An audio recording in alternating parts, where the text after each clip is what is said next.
ギリスロンドンに着きました。最初の2泊泊まるホテルのルームツアーしていきたいと思います。ここはロンドンのサウスケンジントン駅近くのホテルなんですけど、アンパサンドホテルというところに2泊します。キングサイズぐらいのベッドがドーンとあって、でデスクでこの狭い通路を通って、この足元には冷蔵庫があるんですけど、ここの飲み物はフリーだそうです。でね、景色は結構良くて、ロンドンの街並みをね眺めることができます。で、あと入り口にバスルームがあって、トイレと、あとは洗面台、そして奥にシャワーがあります。バスルームすごく綺麗。いや、着いた。やっぱ13時間のフライトは疲れます。でもなんかロンドンが本当に秋真っ只中っていう感じで、とっても過ごしやすい気候で、ちょっとこれからの7日間が楽しみです。今夕方の4時ぐらいなんですけど、日本と時差が8時間ぐらいあって、もう日本は夜中なんですよ。ちょっと時差ボケでね、眠気もあるので、今日は軽くね夕食を食べて早めに寝たいと思います。それではロンドン Vlog スタートです。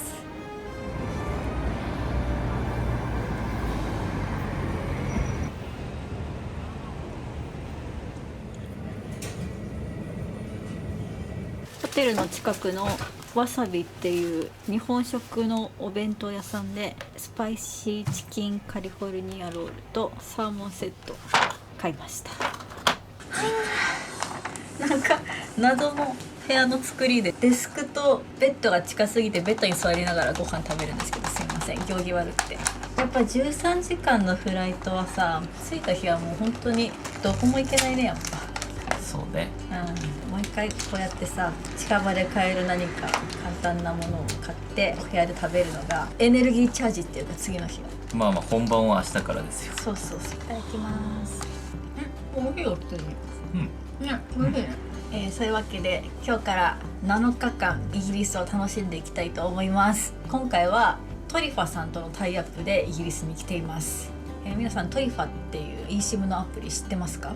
結構海外旅行行くので、そのインターネット環境どうしてるんですかっていう質問をいただくんですけど、もうほんとここ最近はトリファの eSIM ですね、私は。ここ1年2年は海外旅行行くたびに、もうトリファから eSIM 取って、本当にめちゃめちゃ使ってるところに案件をいただいたって感じですね。そう、お仕事の話いただいたので、これは皆さんにもシェアするべきだろうと思って、証拠じゃないですけど、本当にここにね履歴があるんですけど、1ヶ月のフィンランド旅行もトリファだし、この前のフロリダもトリファ、スイスもトリファ使ってるし、タイに行った時も使った。あとドイツのクリスマスマーケット行ってる時もトリファ使いました。本当にトリファにお世話になってて、で、やっぱり一番いいのは、例えば Wi-Fi を借りるとか、現地で物理 SIM を買うとかっていうのも今までやってきたんですけど、やっぱり空港着いてすぐに接続したい、インターネット接続したいっていうのがあって、そういう手間を省きたいと思って eSIM にね切り替えたんですよ。で、トリファの eSIM すごく使いやすくって、 eSIM インストール手順とかも分かりやすく画像にしてくれるから、それ見ながら設定して、で着いてからすぐにオンにできるという。ですぐ使えるので、空港着いて結構 Uber とか使ったりするので、そういう時もサクッとインターネット接続することができます。トリファの eSIM はね、いつも無制限を使うことが多いんだけど、こうやってリアルタイムでこのデータ残量を確認できるのがねすごくよくって、無制限じゃない時、残りの残量をすぐ見れることがとっても便利だなと思います。これ結局プランを簡単な質問を答えることで、あなたに合ったそのプランを提案してくれるんだよね。だから例えば何日間行ってどれくらいネットを使うかっていう質問を答えるだけで、あなたこれくらい例えば10ギガで足りますよとか、5ギガでいいですよねとか、そういった感じで提案をしてくれると。で、旅中にもし足りなくなったりとかしたら追加で買ったりとかっていうようなことができるんだよね。そう。あとね、俺はさ結構中華圏に行く機会とかあったりするけど、その時とかは結構その現地に着いたら、日本で普段使っているような SNS が使えなかったりとかするんだけど、このトリファ経由で行くことで日本と同じような環境で、VPN なしで LINE とかインスタとかが見れたりするっていう利点が結構でかい。確かに中華圏だと VPN どうしようみたいなあるもんね。私フィンランド1ヶ月行った時とかは長いじゃん、期間が長いから途中でさトラブルがあったらどうしようとか思ってたんだけど、もちろんこの日系企業だから日本語でこうチャットでやり取りすることができるし、24時間サポート体制が整ってるのもめっちゃ安心だった。ただしまあ何回も使ってきて1回もトラブったことはないんだけど、そうそう1回もチャットサポート使ったことないんだけど、でもそういうのがあるってだけですごい安心だなと思います。で新しく追加された eSIM まとめ買い&譲渡機能っていうのがあって、こういう風に家族で旅行したりとか、あとは友達何人かで旅行する時に1人がまとめて買って、でそれでそのグループ内でシェアするっていうことができる。そうね、あと複数購入割引とかもあったりするから、まあお得だったりもするっていう感じやね。そうだね。でそして、皆さんに一番シェアしたいのは、今回トリファさんから 5% オフになるフォロワー限定クーポンをいただいています。なのでぜひこれからね海外旅行に行こうって思ってて、インターネット環境どうしようかなって思ってる方がいたら、概要欄からチェックしてみてください。ということで今回はトリファと共にイギリスを旅していきたいと思います。今回もだね。まあそうね。はい。で今はもう6時半なんですね。ちょっともう早く寝て明日から元気に旅していきたいなと思います。はい。はい。それではおやすみなさい。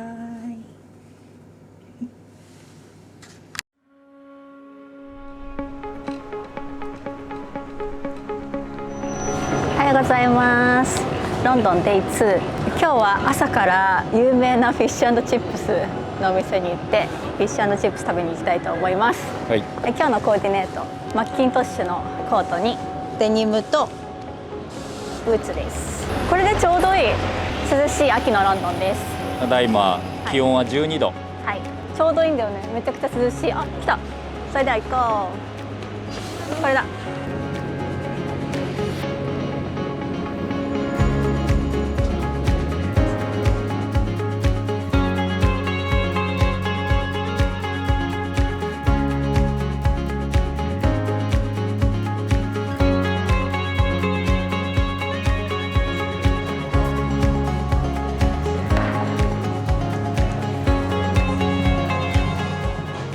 メイフェアチッピーでフィッシュ&チップスでかっここがねめちゃくちゃ美味しいって有名で、予約しないと入れないの。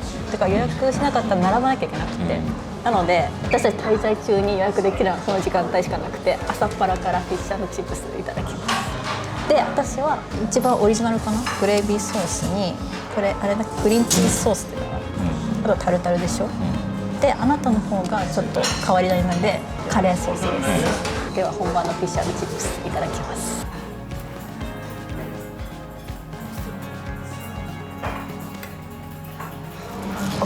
すごい。そうサクサク。サクサク。美味しそう。どう？うまっ。美味しい？私グレービーソースにつけていただきます。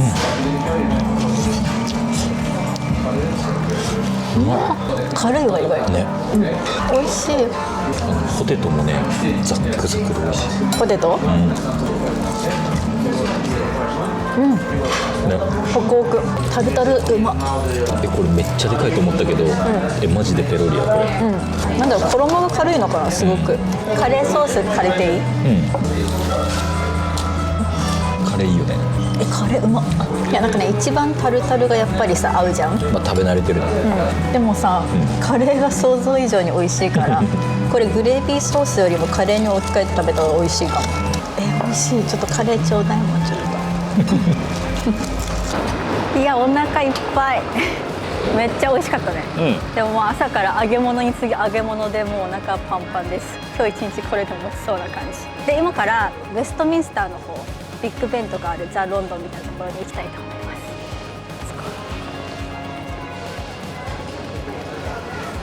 ビッグベンの周辺にやってきました。これがウェストミンスター寺院。この奥にビッグベン。そうだね。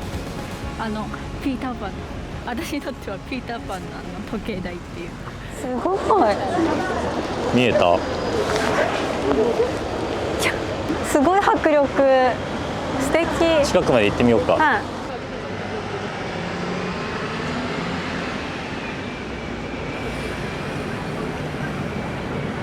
すごい。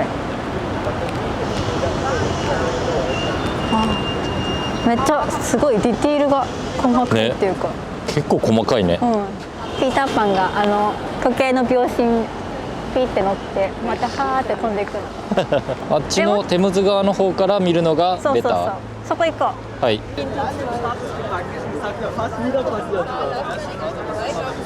なんか調べたんだけど、この時計台のことをビッグベンって呼ぶんじゃなくて、この塔の中の鐘のことをビッグベンって呼ぶらしいです。おお。鐘鳴ったね今。でこの鐘が 13.5 トンもあるらしい。でこの時計台の時計はめちゃめちゃ正確なことで有名で、なんか鳩の羽とかを使って何秒かっていうのを最後微調整したりするぐらい超正確な時計らしい。歯車を微調整したりするってこと？どうやってやるのか分かんないけど、すごい。でこの塔のことはエリザベスタワーっていうらしいです。全然一緒に映らない。あ、全然映らない。こうか。はい。すごい。もうちょっと右側。右？あ、ごめん、左。その辺。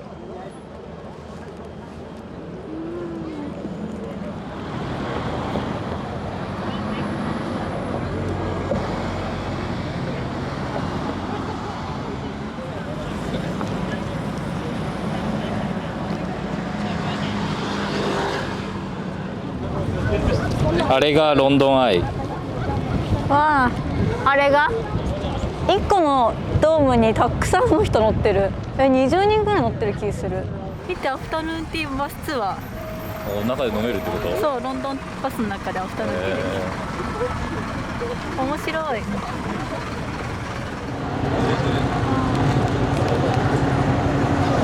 ウェストミンスター寺院、ここも見学しようかなって思ったんですけど、プラッと入れるのかなって思ったら予約が必要みたいで、ちょっとリサーチ不足でした。今日も明日も予約が埋まってますみたいだね。はい。もうなんか並べば入れるらしいんですけど、私たちは次の場所に行きたいと思います。ここであれだね、ロンドンの王室の戴冠式とかが行われてるそうですね。ね、あと結婚式とか。では次行こう。今バッキンガム宮殿に歩いて向かってます。素敵だね。なんかどこ歩いても本当に素敵。道が広くて歩きやすい。あと移動はロンドンバスを結構主に使ってるんですけど、分かりやすいよね。迷ったりとかはしないから。で今日は9月の23日。昨日からね、ロンドンが一気に寒くなりましたよってフォロワーの方から教えてもらって、確かに肌寒い。今17度。そう17度あるんですけど、風が吹くと結構寒くって、今私が着てるみたいな風通さないようなコートとか、あとはみんなライトダウンとかマフラー巻いてる人もいます。でも結構暖かい格好しとけば涼しくて気持ちいいよね。過ごしやすいと思う。わー、すごい。おそらくバッキンガム宮殿の入り口に着きました。あ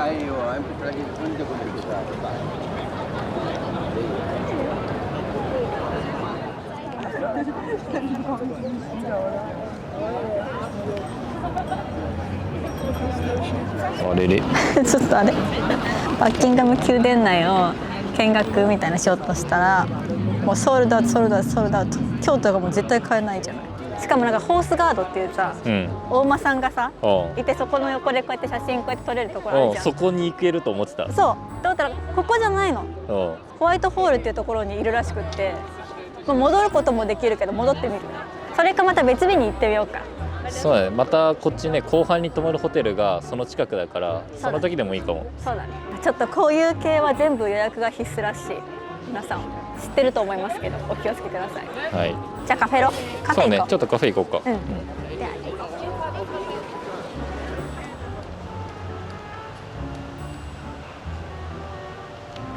ちょっとカフェどこに行こうかなっていろいろ考えたんですけど、 V&A ミュージアム内見てからカフェ行ったら楽しいんじゃないかなと思ってやってきました。 V&A ミュージアムは予約不要、入場無料だそうです。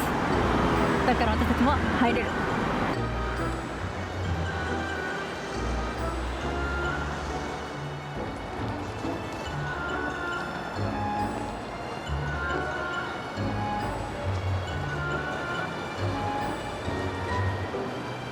ちょっと展示はね動画に載せれないんですけど、ショップだけちょっと皆さんに見せていきたいと思います。見て、このウィリアム・モリスのパターンが入った、これクッキー缶かな。あとこのトートバッグがかわいい。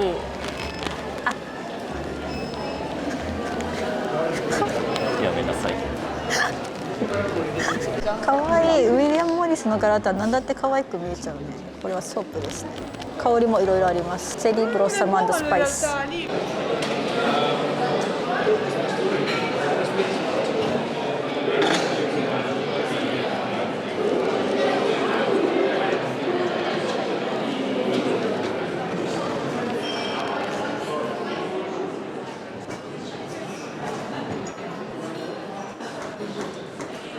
じゃじゃーん、 V&A カフェで、なんかここはねビュッフェ形式っていう感じで、自分でこのフードとか、あとはケーキとかで好きなものを注文して席に着くっていう感じのスタイルです。でそこで、イギリスといえばのビクトリアケーキ、とこれはキャロットケーキにピスタチオが乗ってます。あとはコーヒーと紅茶です。でこのトレーが可愛いね。このウィリアム・モリスの柄が入ってます。であとこの店内の壁紙とかもウィリアム・モリス。ちょっと暗いけど、はい、すごい素敵です。カフェ休憩します。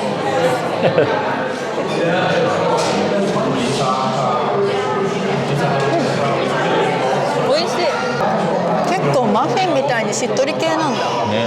見た目はさシフォンケーキみたいだけどさ、なんかさロンドンさ、もちろんさ観光地はさ人多いけどさ、でも言うほどじゃない？なんか人気のカフェとか意外とすんなり入れるし、だって一番さ混んでるところビッグベンあたりでしょ、でそこまで混んでなかったよね。まあ時期的な問題なのかわかんないけどさ、でもベストシーズンだよ今、ロンドン観光なんかめちゃめちゃ混んでないから回りやすい。確かに。あと道が広いっていうのもあるから。そうね、歩きやすい。だから結構私たち今日歩きましたて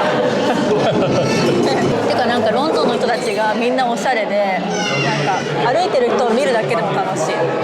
わかる今まで行った国の中で一番なんかみんなおしゃれな感じがする。わかるファッショナブルだよね。結構ロンドン好きかもね。私好きかもしれない。一旦ホテルに戻って荷物を置いて、これからホテルの近くのイタリア料理でご飯食べます。ちょっと時差ボケで眠いね。そうねささっと食べようはい。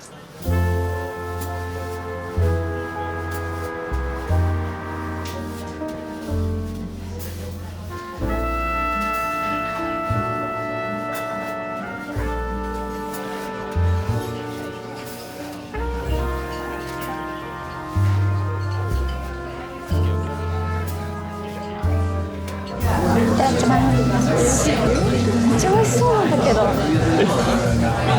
美味しい？美味しい。うまっ。め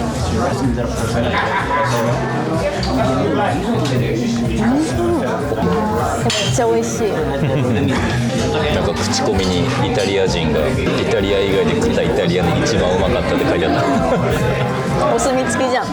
このケンジントンあたりで宿取ってる人とか、イギリス料理飽きた人とか、いいんじゃない？マジおすすめ。本当に美味しいお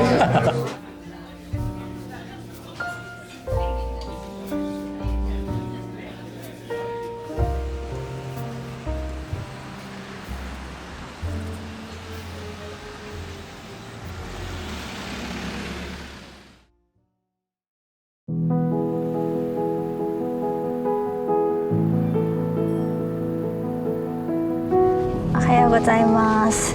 ロンドンデイ3です。今日は車を借りてちょっとロンドンから飛び出していきたいと思います。コッツウォルズの方に1泊2日で旅に行ってくるんですけど、今は朝の9時です。はい、結構早めにレンタカーを借りたので、コッツウォルズに行く前にちょっと寄り道していきたいと思います。寄り道するのはプーさんの故郷ハートフィールドです。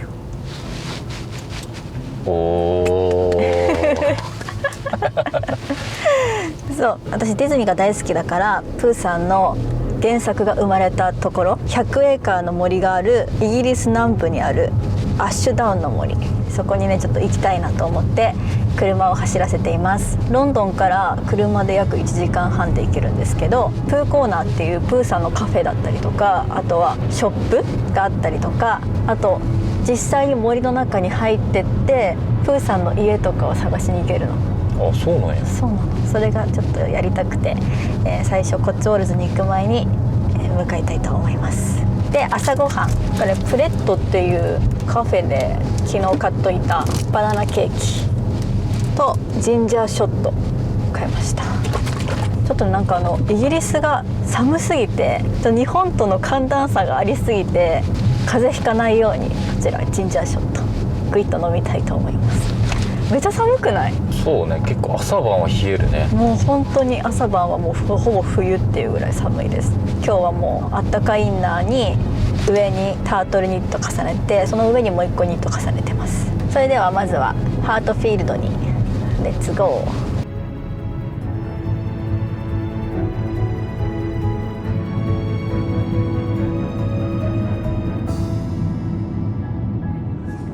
ハートフィールドまであと40分。なんかめっちゃ道幅が狭いところにいて、私たち対向車線の車とこんなんなってめっちゃ怖いなって今なってるじゃん。そういえばさ、私の好きなホリデーっていう映画がイギリスとアメリカで家を交換するんだけど、アメリカから来た女性がこの運転するときに右ハンドルの上に車線が狭くてうひゃーってなんかうちの同じ状況起きてた。そういう。あ、嘘。狭いんだね、田舎道って。やばい、大きい車だ。ゆっくりゆっくり。おお。止まる、面白い、止まる。ハードフィールドすぎる。超怖いこれ。狭すぎるのよ。マジ。これだこれ。あ、これ？ハートフィールズ到着しました。ちょうど着いた時間がこのプーコーナーのオープンと同時なので入れそうですね、並ばずに。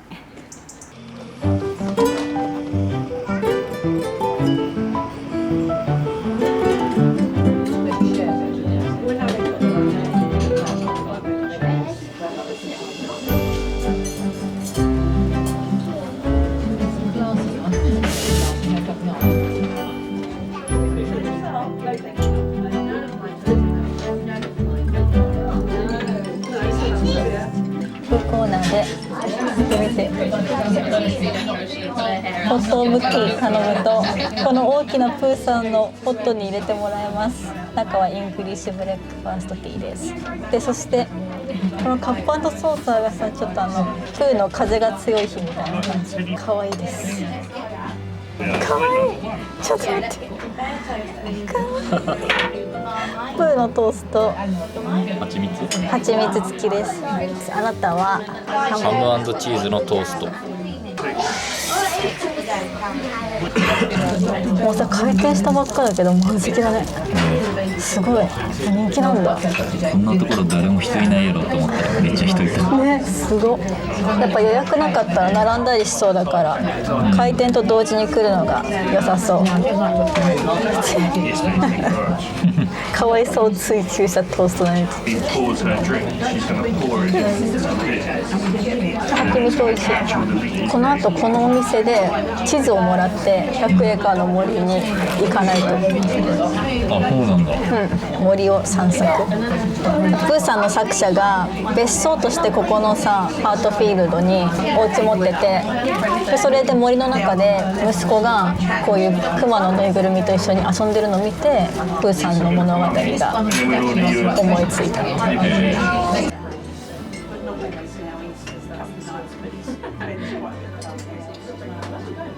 カフェを抜けたらショップがあります。クラシックプーのアイテムがいっぱい揃ってて可愛い。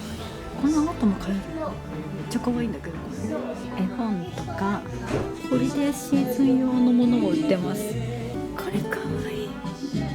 蜂蜜型のハンド&ボディウォッシュ。可愛いマグカップもいっぱい売ってて、あとは紅茶も売ってます。これ可愛い。これここのほら、プーコーナーハートフィールドのテディベア。これもここでしか買えないじゃん。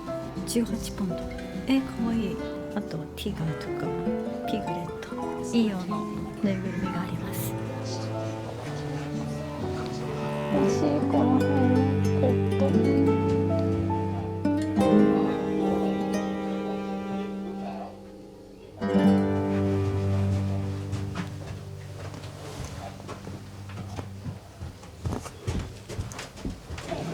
かわいい。ロイヤルダルトンだ。置物。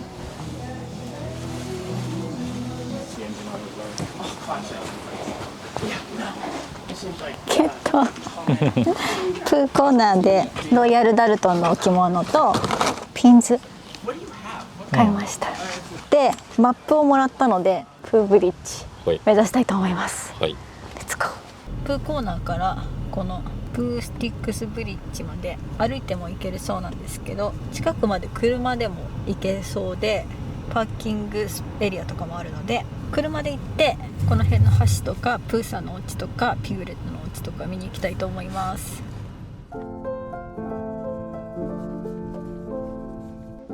ここからです。行ってみよう。プービリッジ。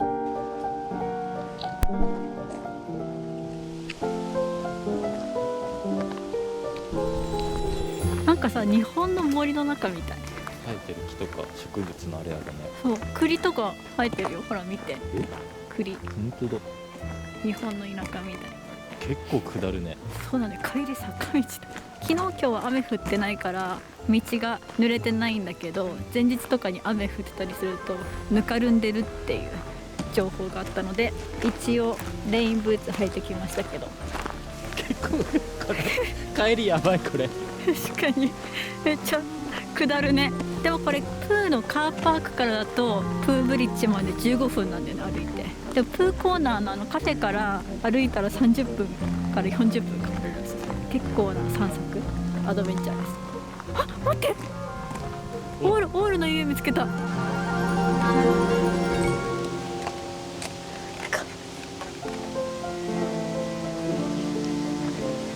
さりげなすぎて見逃すとこだった。可愛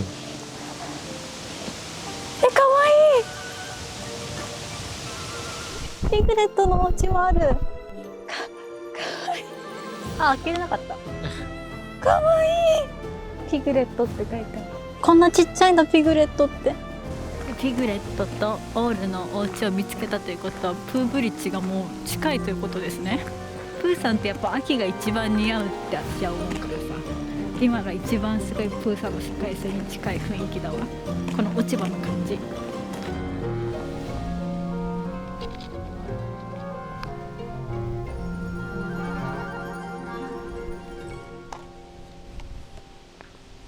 あれやろ、プーの棒投げ遊び。地面にあるいい感じの棒を探して橋の反対側から投げて、どっちの棒が早く橋を通り過ぎるかっていう競争です。なのでちょっと早く進みそうな棒を探してください。細っ。川の流れがこうだから、そっちからひょいってやればいくよ。よーいスタート。ほぼ同じね。わかるかな、うちらのやつ。やった。あなた私の上に乗っかってるよ。本当だ。勝った到着だな。お仲良くゴールだね。買ったとかそんな。やろうか。あ、じゃあ最後プーハウス、こっちの奥。そうだね。行ってみよう。最後にプーさんに会いに行こう。あった、ここだ。おお。すごい。開けてみるね。プーさんいるんだけど。プーさんいる。お供え物みたいなの置かれてない？あ、この辺も開けれるよ。プーさんの郵便受け。かわいい。どんぐりがその。確かにプーさんこういうとこに住んでるわ。木の根っこのなんかちょっと土がさ、森ってなってるとこに住んでるわ。そういえば。かわいい。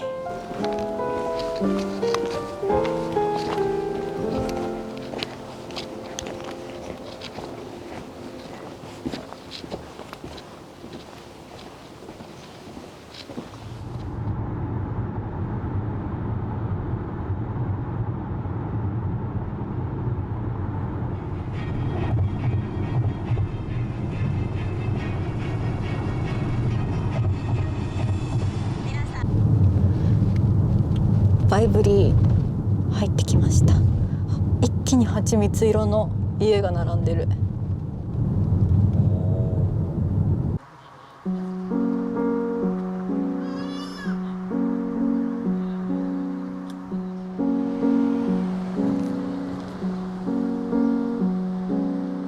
はい、バイブリーに到着してスワンホテルにチェックインしました。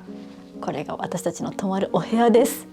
ね、可愛すぎない？すごいね。デラックスルームを予約したんですけど、この大きなベッドがあって、なんかさ、いちいち全部ピンクなの。ピンクで統一されてて、カーテンとか椅子もピンク、とってもメルヘンで、なんかよくわかんないけどジェームズ・ボンドの部屋だよみたいな。そう、なんかチェックインするときにカウンターのおじさんからとってもいい部屋だよって言われて、ジェームズ・ボンドの部屋で私も一番好きな部屋なんだみたいに言われて、どういうこと？ちょっと下調べ全くしてないからさ、ちょっと調べたら映画で使われたかジェームズ・ボンドが泊まったか、ロケ撮影の時に、ちょっと後でよく調べときます。はい、ということでこんな素敵なお部屋に泊まるんですけど、これ逆光で見えないかもしれないんだけど、バイブリーといえばのね、スワンホテルの目の前のガーデンがもうガーデンビューです。はい、でそして奥にバスルームがあるんですけど、バスルーム広すぎる。部屋より広い。トイレとシンクとシャワー全部一緒になってるんですけど、湯船があるね。湯船タイプのバスタブで、そしてここもガーデンビューということで素晴らしいお部屋ですね。なんでコッツウォルズのバイブリー、ここのホテルに泊まろうって思ったのかっていうと、やっぱコッツウォルズってすっごく人気な観光地で、特にバイブリーとかはお昼の時間帯だとこう観光客でわーっていっぱいになるんですよ。でもこのスワンホテルに泊まれば、朝と夜日帰りで来る観光客の人が帰った後に誰も人がいなくなるので、そこの村の情緒を楽しみたいと思って予約していました。ちょっと散歩しに行く？そうね。それではちょっとバイブリー散策したいと思います。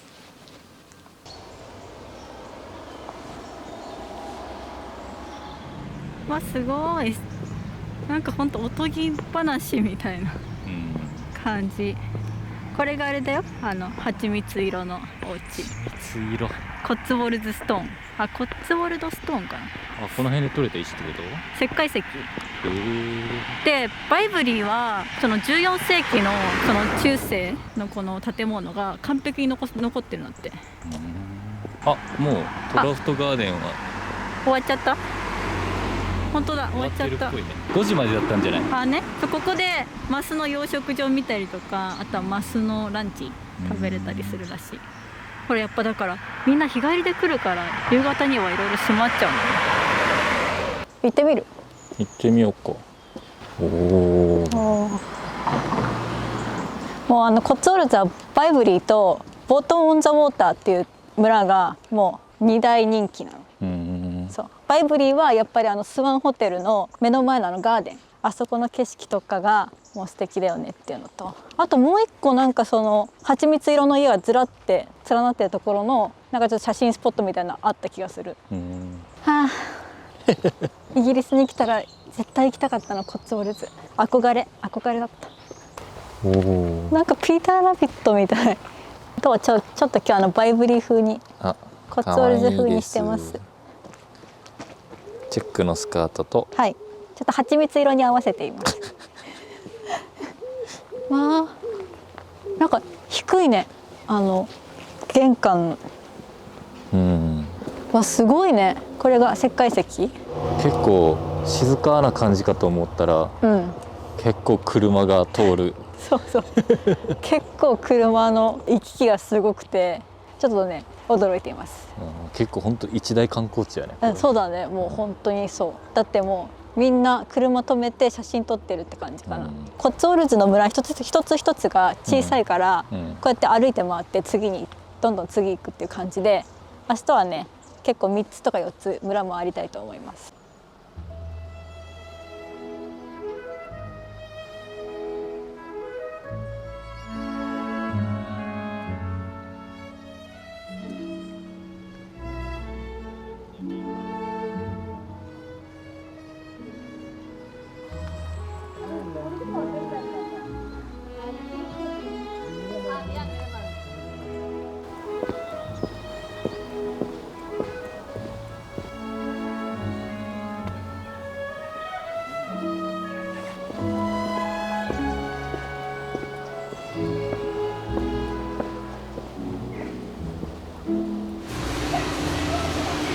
ってるカフェで休憩です。カップにもクッション、ライト、全部白鳥の柄です。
朝食です。メインを頼んで、あとはビュッフェスタイルで好きなの選ぶスタイル。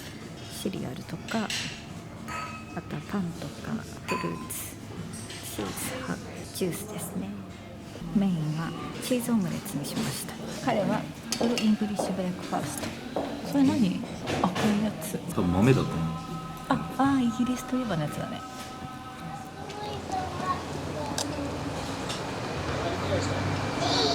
バイブリートラウトファーム、入場料大人1人9ポンド。1人9ポンドです。結構すんね。どうする？ギフトショップだけ見る。ギフトショップだけでいいんじゃない？そうだね。ギフトショップ内撮影禁止だったので、買ってきたものだけご紹介します。こちらバイブリーに来た記念のマグネット買いました。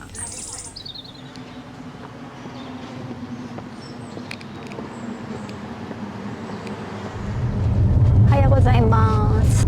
イギリス旅行 Day4、さっきまでバイブリーにいたんですけど、今は10時前、9時46分ですね。これからバイブリーから車で20分ほどの場所にあるボートン・オン・ザ・ウォーターという村に行きたいと思います。コッツウォルズの数ある村の中で多分一番人気な村がボートン・オン・ザ・ウォーターです。だからもう10時、もうすぐ10時だけども人でいっぱいかもしれない。ボートン・オン・ザ・ウォーターロンドンから日帰りバスツアーで来てる団体とかが、まあロンドン朝7時とかに出た人たちがちょうど着くってことか。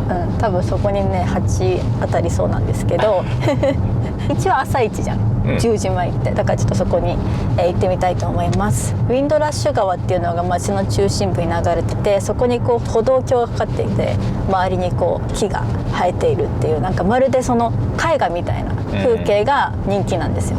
小さなベニスって呼ばれてるらしい。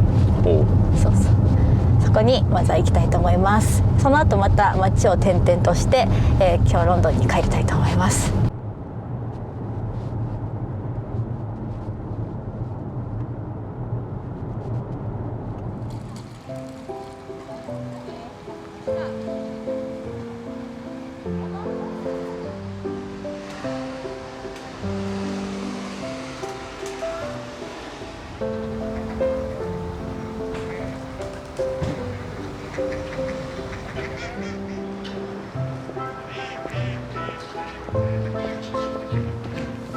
なんか本当におとぎ話の世界みたい。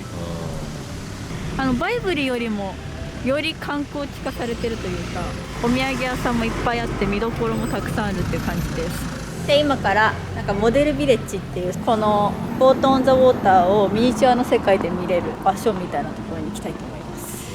着いたモデルビレッジ。これはボートン・オン・ザ・ウォーターの街並みを本物そっくりのミニチュアで表現したテーマパークです。どんな感じなんだ？ガリバーの気分になるらしい。あれ、こういうこと？かわいい。9分の1のスケールのボート・オン・ザ・ウォーターの街並みが見ることができるってことなんで、行ってみよう。あ、どこでも結構まあまあ高めの 4.75 ポンド。面白い。もうなんか進撃の巨人の巨人になった人みたい。あ、本当？ちゃんとさ、この辺レプリカじゃないのにちゃんと本物の植物がちゃんと茂ってるわ。建物にドアとかもちゃんと作ってあるのすご。 4.75 ポンド分ちょっとちゃんと見て、こうしっかり見て、ちゃんと中にミニチュア入ってるよ。細か。あ、見て、ファーストで薬局なんだね、きっと。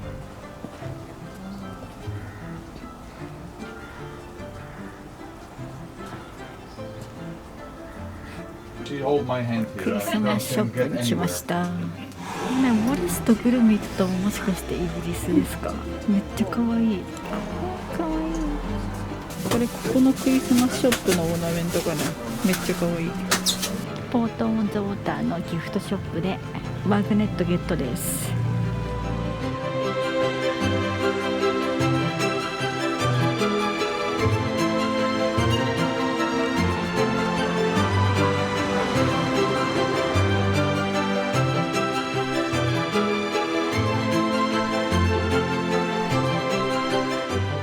ポート・オン・ザ・ウォーターから車で約10分、ストウ・オン・ザ・ウォルドという村にやってきました。ここでお茶休憩したいと思います。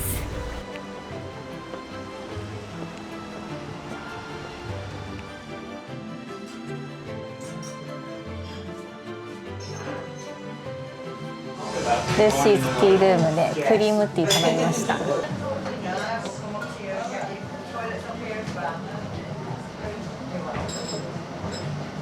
やばい、イギリス来て初のスコーン。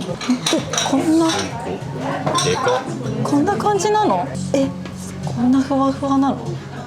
美味しそうすぎ。ここにクロテッドクリームをたっぷりのせて、ジャムたっぷりのせていただきます。美味しい。美味しすぎ。ふわふわ。食べてみる？どうぞどうぞ。ふわふわじゃん。ふわふわ。ほろほろ。うん。うまっ。やばいよね。スコーンの常識を覆されない？軽くない？軽い。ね。幸せ。美味しすぎる。美味しいクリームティーをいただいて、このストーン・オン・ザ・ウォルドはアンティークショップがたくさんあるみたいなので、ちょっとね散策したいと思います。アンティークス。ピーター・ラビットのお皿可愛すぎる。これ私の好きな物語のやつだ。可愛い。お、プーさんのお皿もある。ピーター・ラビットの置物いいね。おお、ビートルズ、レコード。広いね、ここのアンティークショップ。カッパーの操作かわいい。あ、このポットとかすごいかわいいね。なんかこれかわいい。キットカットのティーポット。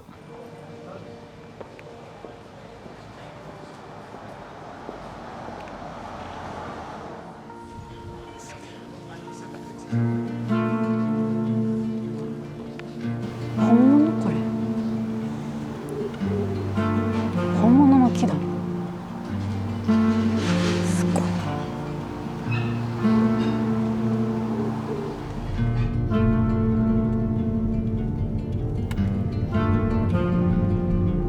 ストーン・オン・ザ・ウォルトから車で10分ぐらい走らせてブロードウェイタワーに来ました。なんかね、もっと他にもなんかチッピングカムデンとかいろんな村ね回って帰りたかったんですけど、車を返す時間もあるので、このブロードウェイタワーに登ってコッツウォルズを一望して満足して帰りたいと思います。で、タワーに登るための多分チケットをショップで入手しなければいけないみたいなので買いに行きたいと思います。ショップで2人分の入場券買いました。2人で28ポンド。これをブロードウェイタワーの下に行った時に見せればいいそうです。タワーの上に登らない人はタダってことか。あ、なるほどね。下からタワーを見るだけならチケット買わなくてもいいけど、登るならチケット買ってねってこと。2人でいくら2人で5600円高でもなんかね、天気がいい日に登るとね、すごく景色が綺麗だからって書いてあって、まあせっかく来たのでね、ちょっと景色見て帰りたいと思います。GO!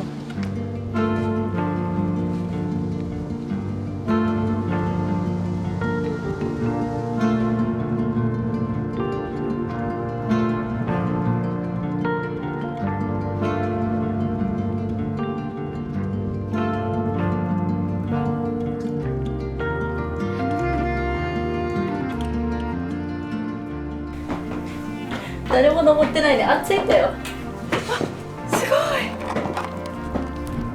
あ、すごいやん。すごい。本当にコッツウォルズを見渡せるじゃん。あそこに羊がいるね。手前にもいるよ。手前にも？あ、ここにも。コッツウォルズはほら羊毛産業で栄えたからね。こう高さ17メートルあって、ここに住んでたコメントリー夫人っていう人が実家まで見渡せるようにこの高さまで塔立ってて、でのろしを上げて実家にこう自分ここにいるよみたいな風にのろしを上げるための塔なんだって。すごいね。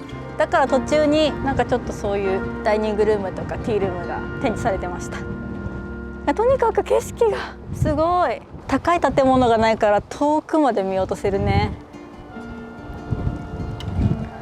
あ、右の奥にも蜂蜜色の家が並んでるのが見えるわ。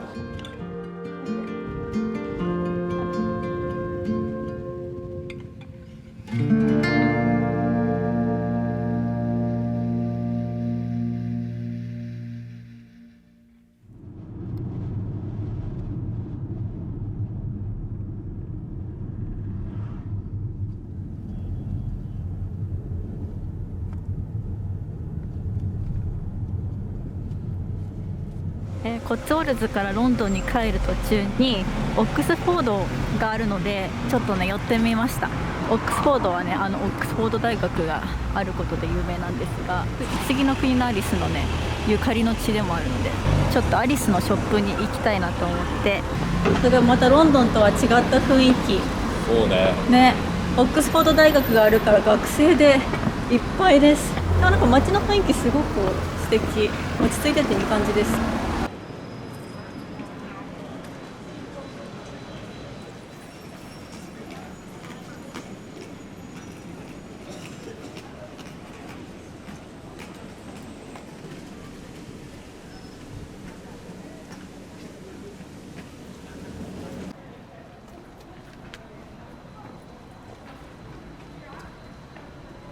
オックスフォードのアリスショップに行っていくつか買ってきました。アリスショップの中が撮影禁止だったので購入品紹介だけしたいと思います。こちらかわいいアリスの鍵買いました。これ最初のさ、アリスが不思議の国に入っていく時のドアに差し込む鍵、アリス・イン・ワンダーランドって入ってます。でこれかわいいのが、そこにハートのチェーンもついてて、オックスフォード裏面にアリスショップって書いてあります。かわいい。これ気づいたらのんちゃんの分もお土産で買ってました。はい、こちらとオーナメントもめちゃめちゃ売ってて、アリスのオーナメントかわいい。はい、こちら買いました。はい、で今がもうすぐ5時。もうねロンドンに帰らないと車を返す時間です。1泊2日のコッツウォルズ楽しみました。ありがとうございます。じゃあここから1時間半でロンドン帰っていきたいと思います。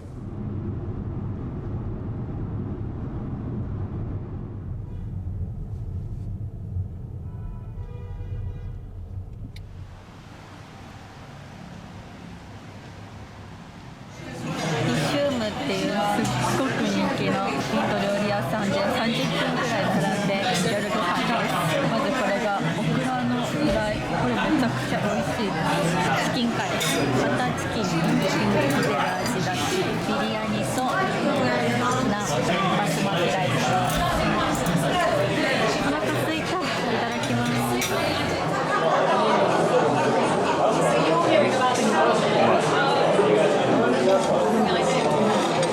まい。イン土料理屋さんに30分も並んだの初めて。わうまい。美味しい。やばうま。並んだ甲斐あったね。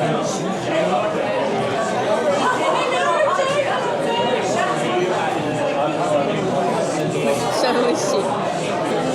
イギリスのご飯今のところ外れなし。大当たり。はい、夜ご飯食べて帰ってきて、ロンドン最後4泊するのがザ・クレルモントホテルチャリングクロスです。最後のお部屋すごく広くて、キングサイズのベッドの他に、あと奥にソファーがあったり、スペースもこんだけねたくさんあって、デスクも広いです。でバスルームはトイレとシンクとシャワーが一緒になってます。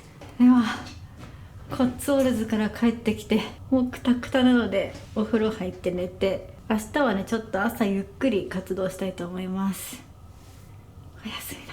さい。おはようございます。ロンドンデイ5かな、はい、今日は今からノッティングヒルの方に行きます。ノッティングヒルにあるポートベローマーケットでアンティーク雑貨巡りして、ノッティングヒルの恋人の本屋さん聖地巡り行きたいと思います。I still dream about you every night.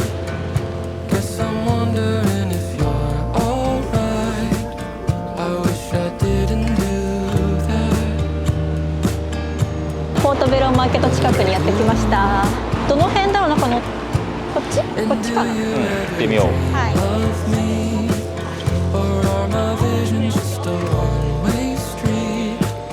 かわいい。ここもねノッティングヒルの恋人のロケ地として使われたこのカラフルなお家。私ねノッティングヒルの恋人何回か見たことあるんだけど、ちょっと本屋さん以外はねあんまり覚えてなくて、もう一回見返したいな。こんなかわいいんだ。ノッティングヒルにあるポートベローマーケットは世界最大級のアンティークマーケットだそうで、約2キロの距離にアンティーク雑貨とか、あと陶器とか服とかレコードとか数百もの店が並んでいるそうです。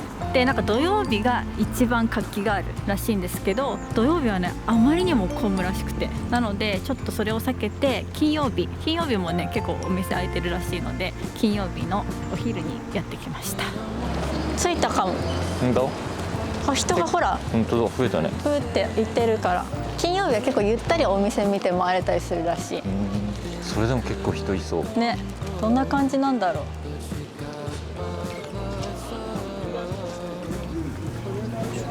私の好きなウェッジウッドの皿、チェス売ってる。マーケット奥の方に入ってくるとフードスタンドがちらほら出てきました。あと八百屋的なフルーツ、すごいさらに奥入っていくと今度は服のお店がずらっと並んでます。すごいバーバリーいっぱい。バーバリーのヴィンテージフレンチコート、どれぐらいなんだろう。325。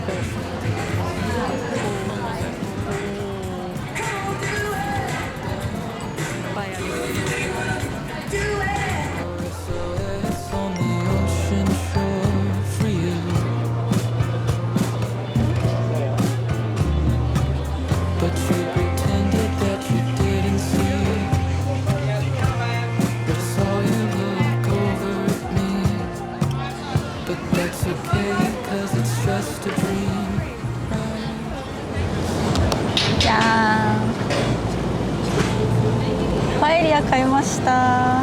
美味しそう。これいくら？ミディアムサイズで10ポンド2000円。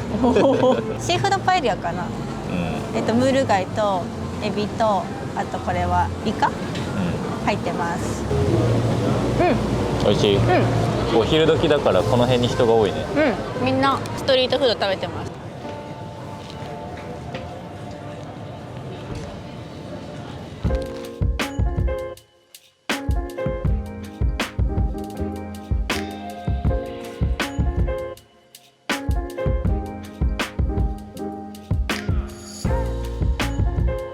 奥の方に旅行本コーナーがあった。ジュリア・ロバーツが手に取った本を、いやその本はあんま良くないね。こっちの本が結構いいよみたいな感じで恋が始まる。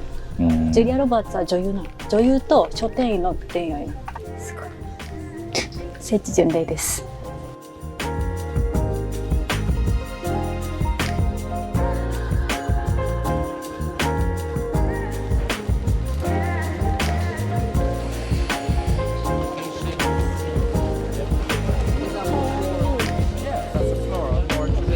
ピーター・ラビットのウェッジウッド、下の方は1990年とか1940年から90年。かわいい。35ポンドぐらい。状態も綺麗だね。かわいい。プーさんの1960年から1990年代のクラシックプーマグ。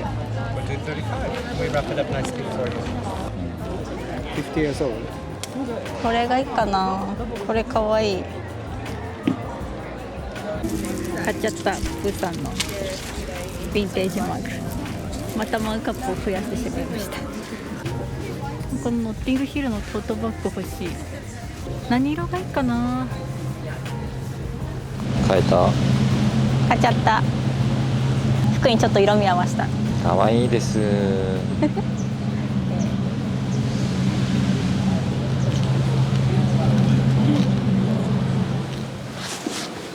ホテルに帰って準備して少しおめかしもして、これからアフタヌーンティーに行きます。イギリス旅行で絶対に行きたかったアフタヌーンティー。でもアフタヌーンティーって予約が必要らしくって、で、予約できたところで行きたかったクラリッチホテルのアフタヌーンティーに行きます。それではレッツゴー。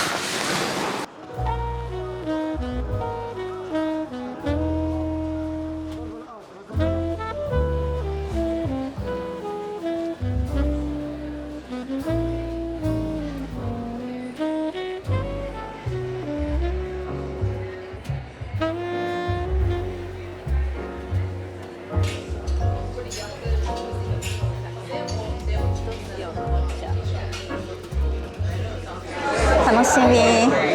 私たちはトラディショナルアフタヌーンティーにノンアルコールのスパークリングワインをつけたので105ポンドのものですね、1人。楽しみです。憧れのアフタヌーンティーにやってまいりましたよ。はい。なんかさ、日本だとヌン活って言ってさ、結構アフタヌーンティーに行ってる人多いじゃん。私ほとんど初めてかもしれない、アフタヌーンティー。ずっと楽しみにしてて、ちゃんとね来る前にアフタヌーンティーバイブルというものを読んで、雑学を身につけてまいりました。いやなんかね、アフタヌーンティーバイブルを読んで、お茶の歴史もちょっと知ったのがすごく面白くて、ちょっと頭に叩き込んだ情報だから間違ってるところもあるかもしれないんだけど、話していい？どうぞどうぞお願いします。そもそもお茶がイギリスに渡ったのは17世紀なのね。そこでイギリス人が一番最初に飲んだのは紅茶じゃなくて緑茶。緑茶飲んだの。そもそもお茶って不発酵茶の緑茶から始まって半発酵茶のウーロン茶になって全発酵の紅茶になるでしょ、でなので最初は緑茶を飲んで、でも結局イギリスの香水、水の性質と、あとはミルクと砂糖に合うからっていうことで、紅茶がやっぱりイギリス人に好まれて広まってった。17世紀で大航海時代じゃん。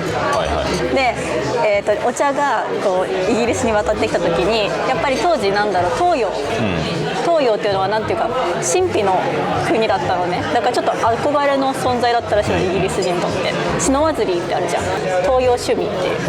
シノワズリーが一大ブームを引き起こしたのが17世紀で、最初その東洋の文化、お茶の文化とかに憧れを持って取り入れて、まずはお茶をたしなむっていうんじゃなくて薬として服用したわけ。当時なんか王族とか貴族の間で痛風が悩みだったの、贅沢病の。で東洋の人なんであんなスリムなんだってなって、でお茶を治療薬として飲むようになって、でそこからどんどんこう貿易が盛んになってお茶が手に入りやすくなった時に、ブルジョワジーまでお茶が広がっていって、お茶は治療薬という役割というよりかはたしなむという社交の場で使われるという意味合いになっていった。でそれで紅茶はなんていうかその上流階級の飲み物として頂点を極めた。あ、そうなんだ。そうだから当時その貴族の人たちって自分の食事とか全部使用人がやってるじゃん。でもお茶を振る舞うのだけは女主人がやるの、で人を呼んでお茶を振る舞うっていうのは、まあ、一種のなんていうかヒエラルキーの保持とかステータスとか、あとはファッション的な感じでお茶会っていうのが広まっていった、知ってたごめん知ってた。いや、その中国とかも、まあ、そういう似た背景があって、まあ、振る舞いとかもてなしとか、権力の誇示とか、とかがあったんだけど、イギリスもそうだとは知らなかった。そうやっぱ憧れから多分引き継いでるんだと思う、だから茶器も全部揃えて作法もあって、お茶を振る舞うっていうのがそういう教養があるステータスっていうのにつながっていたらしい。でも確かにもともとはその東洋の文化だったのをなんてブリティッシュカスタムされてるよね。そうそうそう、多分ここまで使う道具とか多くないと思うし、そう食べるものに関してもそうここまで華やかじゃなかったりするから、そうなの。それはやっぱすごいよね。ブリティッシュカスタムやね。そうで、まあ、お茶会が広まったじゃん、でその後アフタヌーンティーが生まれたのが19世紀、あ、結構経つんだ。ビクトリア時代。はビクトリア時代に、第7代ベッドフォード公爵夫人のアンナ・マリアっていう人、カリスママダムがいて、その当時はさ王族の食生活に倣って貴族は朝いっぱいご飯食べて、その後夜8時までご飯食べれなかったのね。でビクトリア時代ってさコルセットしてるじゃん、だからもう貴婦人はもう気持ち悪くなっちゃって、お腹が好きすぎて。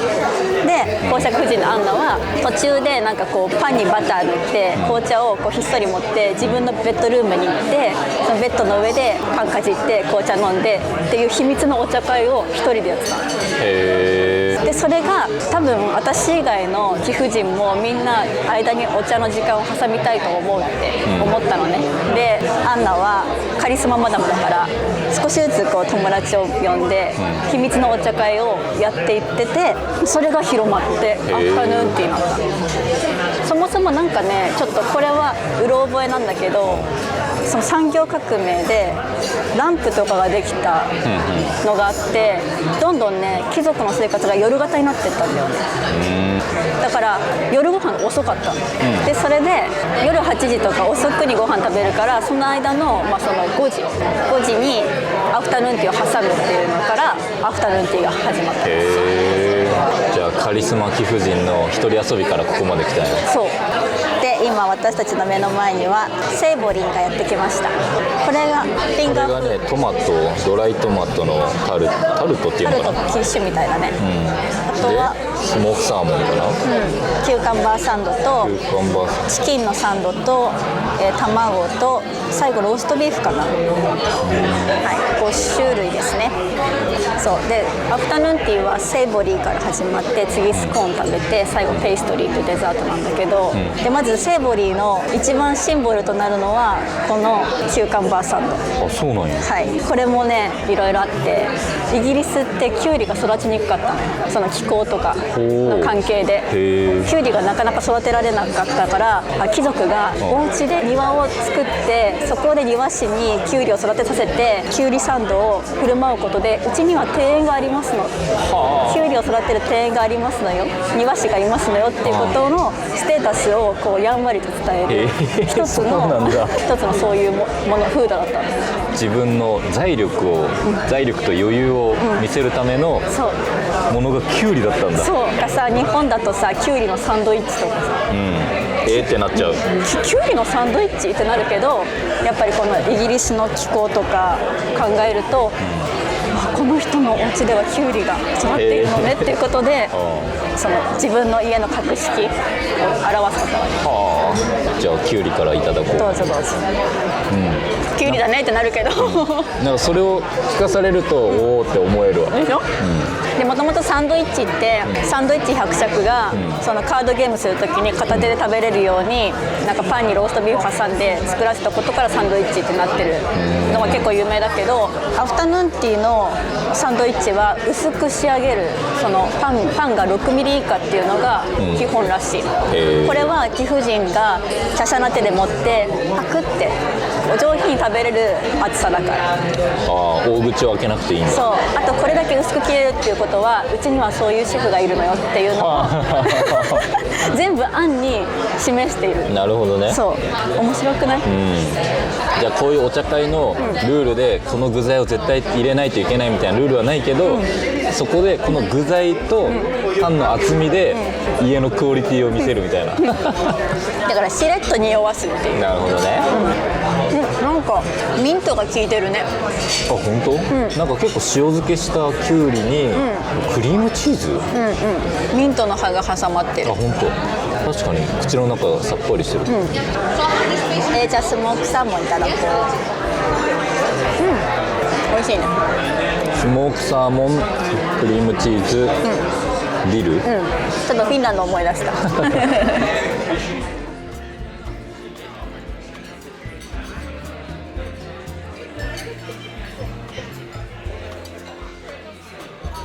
間来ました。まずはお茶からね。まずは紅茶から飲みましょう。クラシックティーって言ってた。クラリッチーズクラシックティー。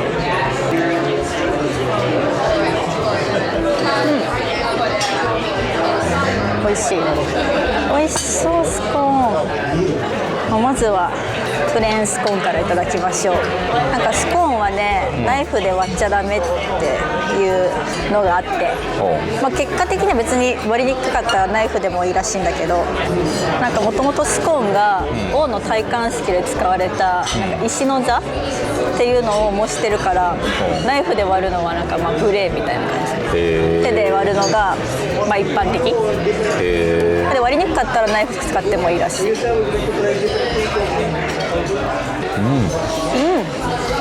美味しい。クロテッドクリームが美味しいね。なんかねっとりしてて、なんか結構さ、日本で食べたことあるスコーンってさ、結構バターの主張が強いっていうかさ、そうだね。結構スコーン単体でしっかり食べれるぐらい感じだけど、こっちのスコーンはあくまでこういったジャムとかをつける前提の素朴さって言ったらあれやけど、シンプルさ。美味しい。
朝ごはん食べようって2日目に行けなかったホースガード、大間さんのところ見に行って写真撮れたら撮りたいと思います。なんかもう明らかに混んでる。すごい人だね。すごい人。衛兵式はちょっと見れなかったのでホースガードだけ見に行きます。おお、いた。ねえ、絶対白線の内側に入っちゃいけないから。あ、そうなんや。すごいすごい。うわあ、こんな感じなんだね。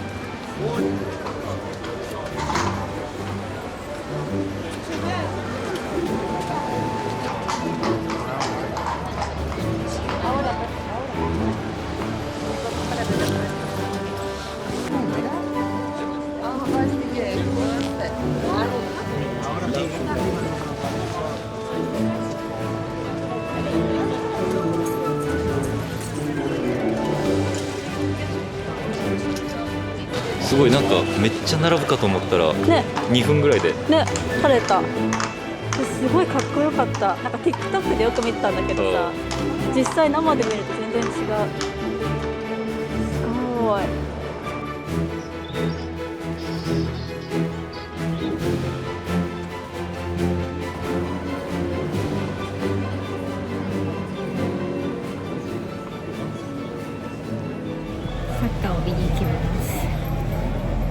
どこまで行きますか？ここがチャリングクロス駅で、一旦ロンドンブリッジまで行ってロンドンブリッジで乗り換えてセルハーストっていうところに行きます。セルファースト、プレミアリーグのリバプールとクリスタルパレス戦見に行きます。はい。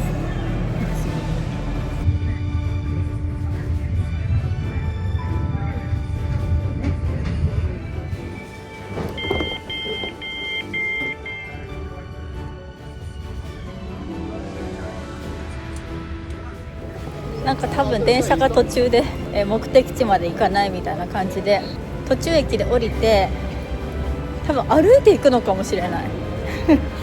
いや、ウーバー呼ぶわ。ウーバー呼ぶ。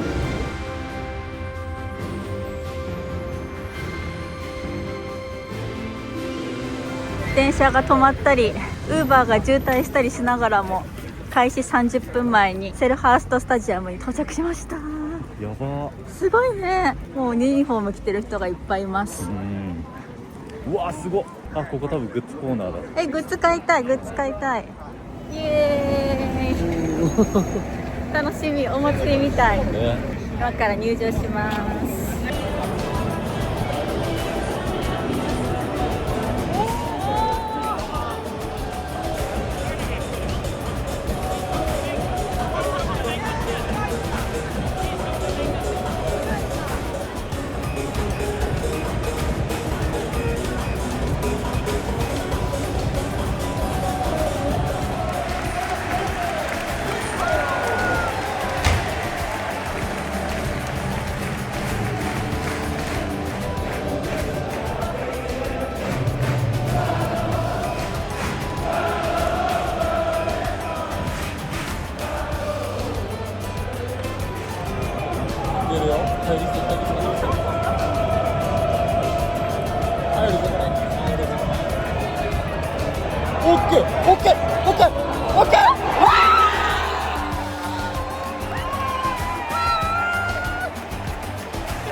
いや、めっちゃ面白かった。展開は最高でしたね。いや、めちゃめちゃ面白かった。でもサッカーあんまりわからない。私でも最高。いや、ちょっと叫びすぎて喉痛いもん。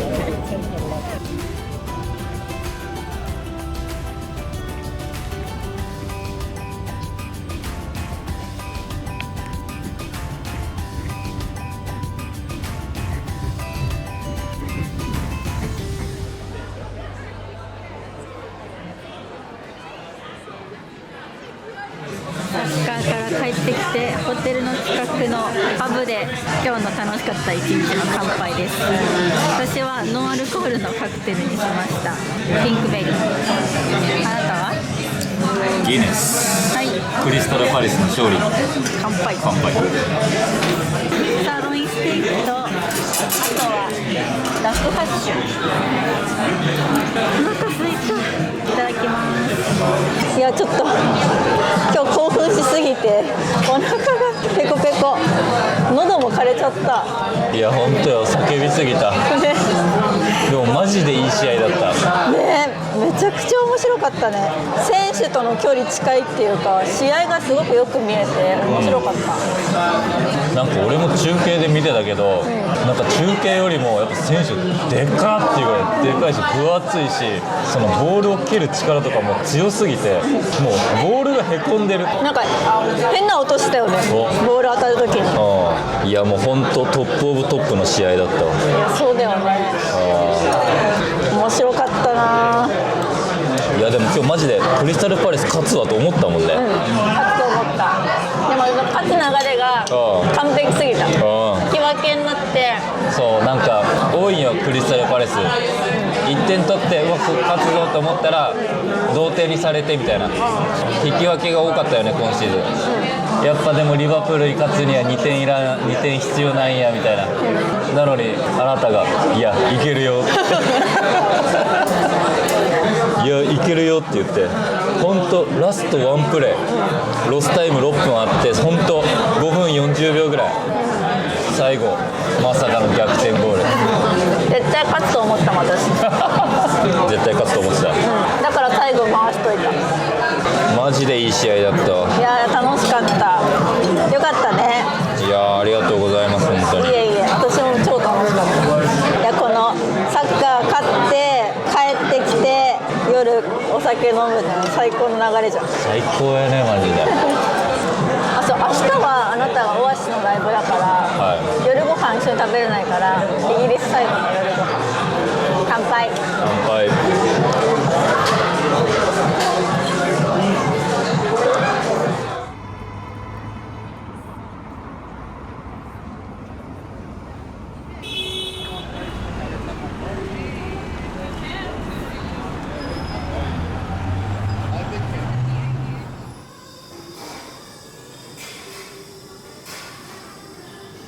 おはようございます。日曜日の朝、ホテルを出てカフェに向かおうとしたらなんかマラソン大会がやっています。道が封鎖されてるからどうやって歩いていけばいいんだろう。係の人に聞いてみるか。ね、今日朝カフェ行ってサンデーロースト食べに行こうとしてるんですけど、ちょっとね全然横切れそうなところがない。いやすごいよかった、これ帰る日じゃなくてね。確かに帰る日だったらこれホテルの前までタクシー呼べなかったよね。ね、楽しそう。頑張れ頑張れ頑張れ。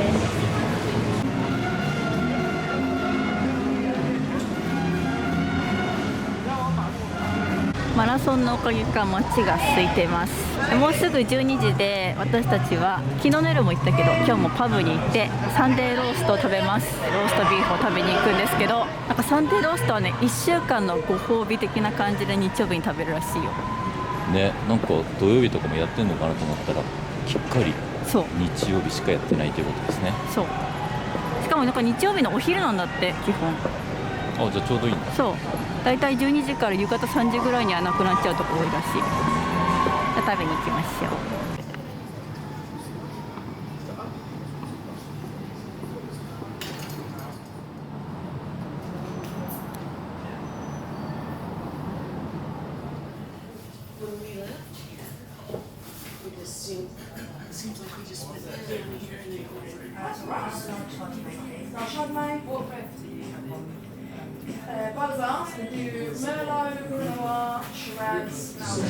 サンデーローストいただきます。いただきます。このなんか上のさシュー生地みたいなやつが大きすぎてさ、ローストビーフが見えないぐらい。うん、美味しい？美味しい。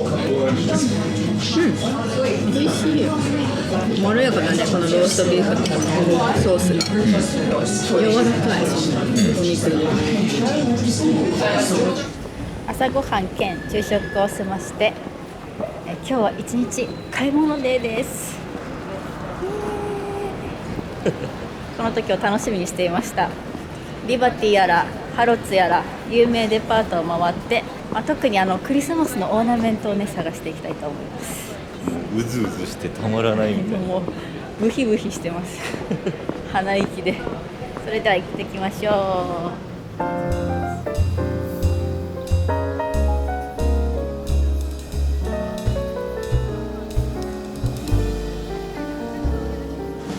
リバティの4階に来ました。クリスマスショップからちょっと行ってみたいと思います。可愛すぎる。可愛すぎる。9ポンドだ1個。これは19ポンド。可愛い。リバティのロンドンバスでしょ。これ刺繍でできたやつも可愛いね。ビーズのやつ。これもリバティ29ポンド。29ポンド。うわ、王冠のやつ可愛い。こういうのいいね。ロンドンっぽいやつ。ほら、リバティのやつね、24ポンド。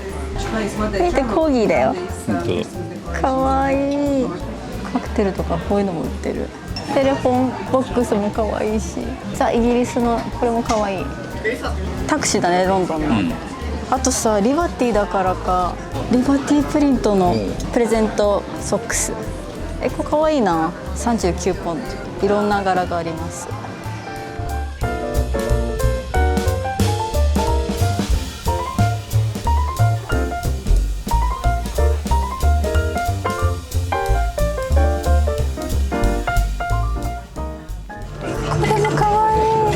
スーツケース、ザ・クリスマスな柄のオーナメントもちゃんとあります。この辺は割と6ポンドとか8ポンドとかの辺で買えるんで、どうしよう、ありすぎて選べないかもしれない。かわいい。ここアリスのオーナメント、かわいい。この前のオックスフォードのアリスショップに売ってるやつもあったりしつつ、ないやつもあるね。これかわいいね。これピーターパンもある。ピーターパン、そうだよね、ピーターパンイギリスだもんね。これめっちゃ可愛い。チクタクワニ可愛いね。これこのハートの女王のハートも可愛い。こんなにあったら選べないけど、これだけは買おう。ピーターパンのチクタクワニ。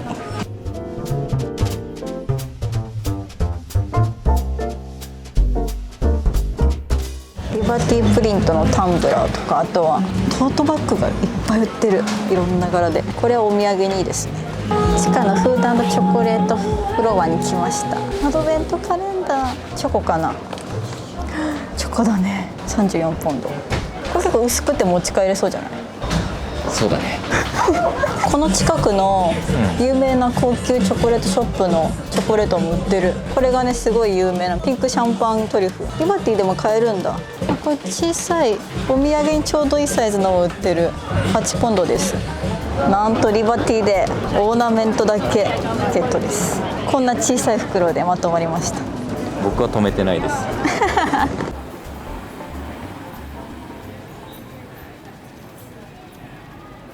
一旦ホテルに帰って荷物を置いて、で彼がこの後夜からオアシスのライブがあるので、そろそろねホテルを出るということで、私は一人でハロッツ行きたいと思います。もう一軒デパートです。またね、オーナメントとか探しに行きたいと思います。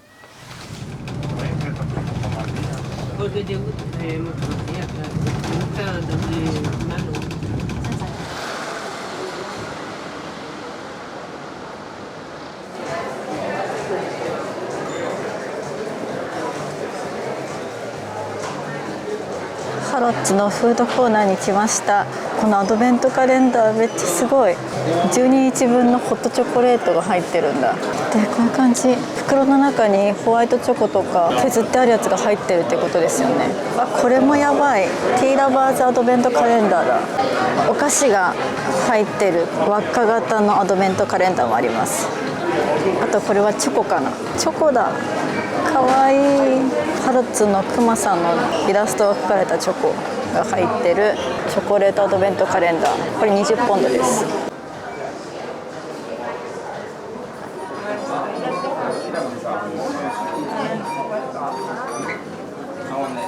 ハロッツのクリスマスコーナーに来ました。リバティとはまた違う品揃えだ。ちょっとなんかモダンな感じ、大人っぽいカラーのもの多いですね。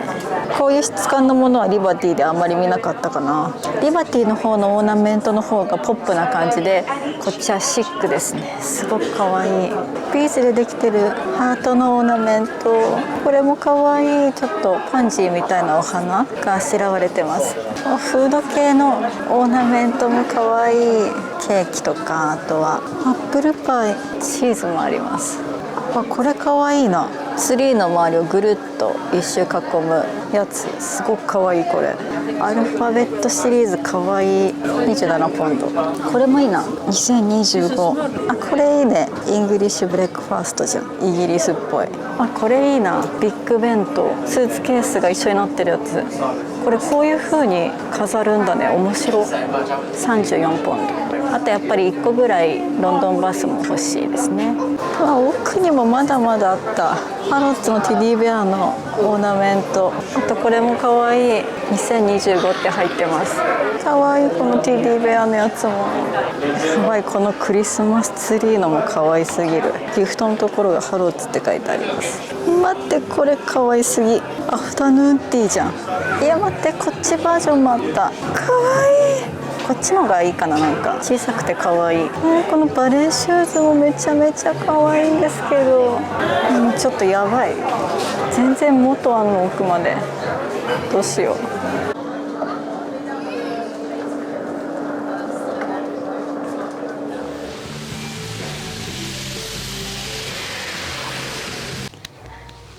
よいしょ。帰ってきました。夕飯をねテイクアウトしました。今ちょうど夜の8時です。今日はね夜彼がオアシスのライブに行ってるので、多分今ぐらいからライブが始まってるんじゃないかなと思います。でライブが終わってこのホテルに帰ってくるのが多分順調にいっても夜中の12時ぐらいになるらしいので、先にねご飯いただいちゃいたいと思います。今日の夜ご飯はこのホテルから歩いて10分ぐらいのところにあったココイチです。ココイチがあるとはロンドンにこっちにカレーが入ってて、追加トッピングで納豆をつけました。で彼の晩ご飯も帰りに買ってきて、このホテルの隣にイツっていう日本食カフェみたいなのがあって、テイクアウトのこういう寿司とかがいっぱい売ってて、これを買っておきました。多分お腹空かせて帰ってくると思うから、これ冷蔵庫入れたいと思います。ちょっとカレーにコーラで乾杯。ロンドン旅行最後の夜いただきます。はあ、そう、この私たちが最後に泊まったホテルはザ・クレルモントホテルだったかな、なんですけど、チャリングクロス駅から直結というか、チャリングクロス駅の真上にあるホテルで、なので今日ね彼がオアシスのライブに行って電車で帰ってくるんですけど、駅着いたらすぐホテルに帰ってこれるので結構ね安心して待ってられます。でこのホテルの近くにこういうココイチとか、道挟んで目の前に丸亀製麺あったりとか、寿司のお店があったりとかして、結構テイクアウトしやすい日本食が多くって、今回の旅でお世話になりました。このホテル立地めっちゃいいですね。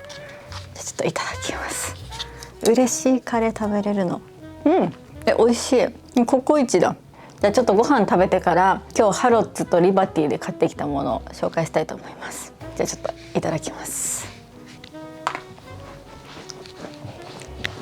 よいしょ。はい、ご飯食べ終わりました。早速リバティと、あとはハロッズで買ってきたオーナメントご紹介したいと思います。まずリバティ、こちらリバティって書いてあるロンドンのタクシーですね。タクシーのオーナメントめっちゃ可愛い。リバティはこの紫がなんかデパートのテーマカラーなのかな。こんな紙袋のねところにも紫がポイントで入ってるんですけど、リバティのデパートオリジナルのオーナメントは紫色になってるものが多くて、ロンドンを走ってるタクシーはね、だいたい黒とかなんですけど、可愛い紫色のカラーのオーナメントです。めっちゃ可愛い。あとイギリスといえばアリス、そしてピーターパンの舞台ですね。オックスフォードでアリスのオーナメントを買ったので、リバティではピーターパンのオーナメント買いました。フック船長追いかけますチクタクワニのオーナメント買いました。めっちゃ可愛い。こんなマイナーキャラの売ってるんだと思ってすっごい可愛くて買っちゃったんですけど、ちゃんと見て時計噛んでます。ところどころねラメが入っててすごく可愛い。はい、リバティでこの2つ購入しました。でその後ハロッズに行って、こっちではねいっぱいオーナメント買ってきました。まずはこちらじゃん。これはねオーナメントではないんですけど、ガーランドですね。糸で作られたポンポンみたいなやつがこう連なってるガーランドです。はい、これはツリーの周りにこう一周させて、ちっちゃいオーナメントがこうツリーの周りこうついてるみたいな風に見せるのも可愛いし、あとは飾り棚とかの端っこの方にちょっと垂らしたりとかしてクリスマスの雰囲気を出したいなと思って買いました。あとはオーナメント、まずはこちら可愛すぎない？これアフタヌーンティーのオーナメントですよ。ほんとイギリスならではって感じ。一番上にデザート、そしてスコーン、一番下にセイボリーがミニチュアでついてます。すっごい可愛い。このトレイのねここのところにハロッツの H が入ってて、このベロアのねリボンのところにもハロッツのマークのチャームみたいなのが1個ついてます。あとはこちらラテが入ったカップのオーナメントも買いました。これも可愛くないですか？ハートのラテアートが描かれてて、赤いカップがなんともクリスマスらしいこちらのオーナメント。あと次、これも超可愛いガラスでできたキャンディーのオーナメントも買いました。キャンディーの形をしたガラス、表面のところにハロッツのロゴが入ってて、で周りになんかラインストーンみたいなのが張り巡らされてて、キラキラ光るこのキャンディーオーナメント。リボンも赤いベロアでシックで、ハロッツのねこのチャームもついてます。こういうの一番シンプルで可愛いですよね。あとはこちらビッグベンとスーツケースが一緒にくっついてるオーナメントです。ラメが入って小さめのビッグベンで、反対側にスーツケースにビッグベンの絵が入ってるオーナメント。それがこうやってリボンでくっついてて、葉のところにこういう感じで垂れ下げるのかな、多分そういう風に飾るオーナメントなんだと思います。可愛い。この子お得じゃないですか。一つのリボンに2つもついててめっちゃ可愛い。あとこちらロンドンバスのオーナメントも買いました。結構大きめのオーナメントで、この辺とかにハロッツって入ってます。このブロンプトンロードはハロッツがある通りなんだろうな。ハロッツブロンプトンロードって書いてあって、紺色のベロアのリボンにこちらもハロッツのチャームがついてるロンドンバスのオーナメント。これもすっごいイギリスっぽくて可愛いですよね。あとはこちら、これまたイギリスっぽいオーナメント、テレフォンボックスのオーナメントも買いました。このテレフォンボックスってイギリスならではって感じだからいろんなオーナメントあったんですけど、このハロッツのやつがなんか一番重厚感あって高見えするというか一番可愛かったんですよね。これもちゃんとハロッツって入ってます。で全部ラメが入っててキラキラしてて可愛い。あと最後こちらさくらんぼのオーナメントも買いました。食べ物系のオーナメントもたくさんあっていろいろね見て迷ったんだけど、このさくらんぼのオーナメントがねすごく可愛かったのでこちら買いました。このね茎の部分っていうのかな、ここがねガラスになっててすごい可愛いんですよ。で葉っぱのところにハロッツって入ってます。ということでリバティであまりにもたくさんのオーナメントを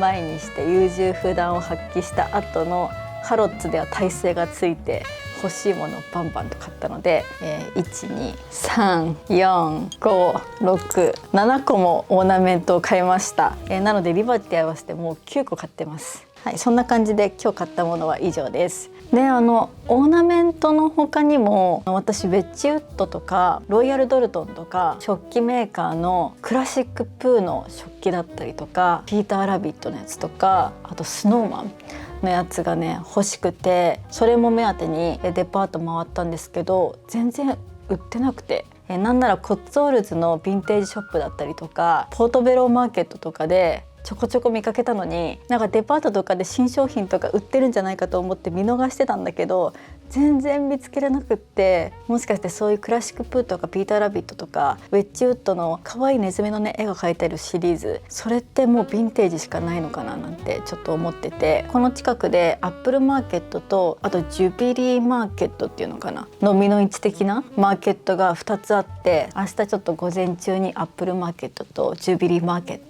行って、そのロイヤルドルトンとかウェッジウッドのお皿とかカップ&ソーサーとかあったらちょっと買って帰りたいななんて思ってます。ではイギリス旅行 Day6 は終了です。パッキングしながらね彼の帰りを待ちたいと思います。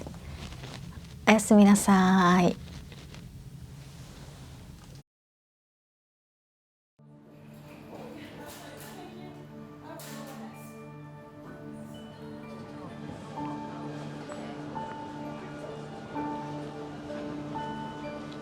おはようございます。ホテルチェックアウトしてホテルの近くのコベントガーデンにあるアップルマーケットにやってきました。ここは毎日開催されてるマーケットらしいんですけど、曜日によって出店してる店舗が違うらしいです。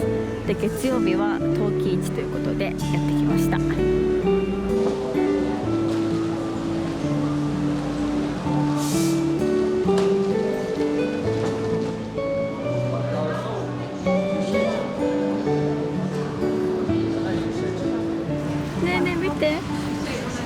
ミニチュアティーセット、これ私が欲しかったウェッジウッドのネズミシリーズ、かわいい。ミニチュア好きとしてはたまらないねこれ。4万円くらい。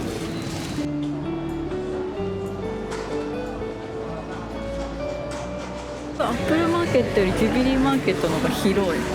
いろんなの売ってる。切手売ってる。すごい。ピーターラビット発見。かわいいね。何これ。両手の取手マグ。見て、ブローチいっぱい。5ポンドぐらい。3つで10ポンド。いやー、なんでコッツウォルズで買っておかなかったんだろう。あっちにはいっぱいあったやん。コッツウォルズでめっちゃウェッジウッドのヴィンテージあった。でもまだ諦めませんけど。諦めない女。はい。あったあったあったあった。私の欲しかったやつ。これ買います。じゃん。嬉しい。私が探してたウェッジウッドのブランジェリーシリーズかな。ネズミさんのね柄のシリーズのプレートゲットしました。諦めない女。見つけた。インロンドン。現金オンリーだったからやっぱマーケット来るときは現金必須です。はい。アップルマーケット近くのアメリアカフェっていうところで朝ごはんです。ナテラのクレープとアイスココナッツ、抹茶、サーモンアボカド、ベーグル、アイスコーヒー。今日結構朝からね暖かくて外の空気が気持ちいいのでテラスでいただきます。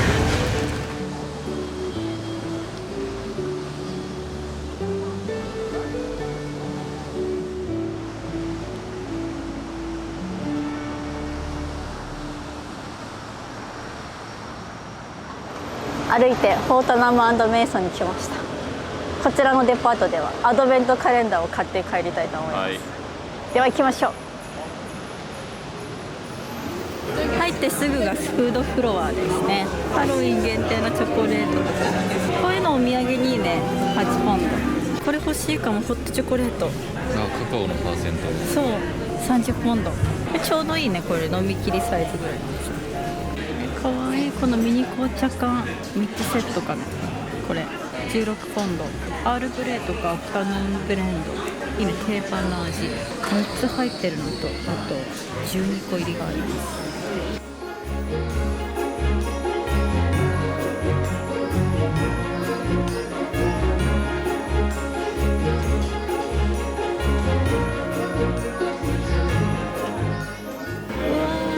美しいね。緑を基調にしたオーナメントが多い。かわいい。また全然違う他のデパート。すごい安すぎ。これあれじゃん。トイストーリーの平山のキャラ。かわいい。イニシャルのオーナメントもある。かわいいね。フォートナム&メイソンのリボンついてます。オイスターのオーナメントかわいい。シュリンプカクテル。これ買うの。フォートナム&メイソンの多分今年のオーナメント。フォロワーさんにね毎年出てるからねおすすめって教えてもらって買います。これちょっと高い55ポンド。もうでもすごいね。ね、ちゃんと箱に入ってます。何かを発見した。かわいい。見て。すごいねここ。こういうバスケット持ってる。ちょっと待ってちょっと待って。かわいい。あ、これも買おう。ティーポット見つけました。私が欲しかったやつ。これフォートナム&メイソンのティーとビスケットが入っているアドベントカレンダー。大きい。重っ。どうやって持って帰ろう。この女はそういった持ち帰るなんてことは考えない。オンラインでも買えるのに現地で調達しま欲す。しいものはその場で買ちょっと重っ。う。さすがに諦める。持って帰るよ。スうわーツケースに入れて持って帰る。やばすぎ。ゲットです。総重量3キロ。どうにかして持って帰ります。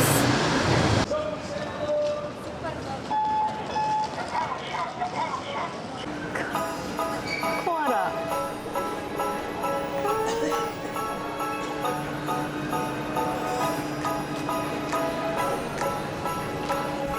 かわいい。クリスマスのレシピブックのオーナメント。このウールのオーナメントいっぱいあるのかわいい。ここは結構ほっこり系のね、ほっこり系のオーナメントがいっぱい売ってます。すっごいかわいい。マシュマロ3つくっついてる。イニシャルオーナメント。こうイニシャル系多くてこういう感じのガラスのやつもイニシャル。ここでは自分のではなくお土産用に3つ買います。じゃあ最後は、セルフリッチズっていうデパートのオーナメントを見て、私のオーナメント探しの旅は終了したいと思います。もう今何個って10何個ぐらい買ってんじゃないかなツリーに飾りきれるのかな。着いた。セルフリッチズ、すごい大きい。行ってみよう。広いセルフリッチズ。ハロッツの次ぐらいに大きいかも。セルフリッチズのオーナメントは結構ギラギラしてるらしい。かわいい。フードコーナー、ピザとかココア、クリスマスココア、サンデーとかもある。かわいい。このミッキーのクリスマスキャロルのオーナメントたまらん。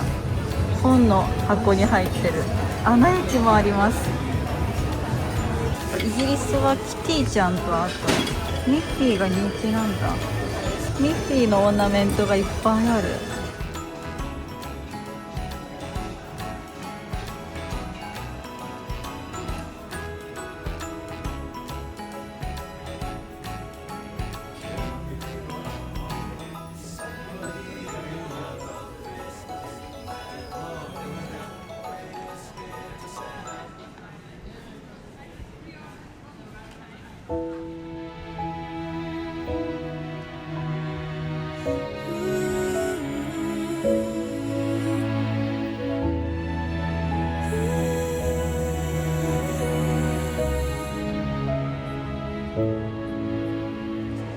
空港到着しました。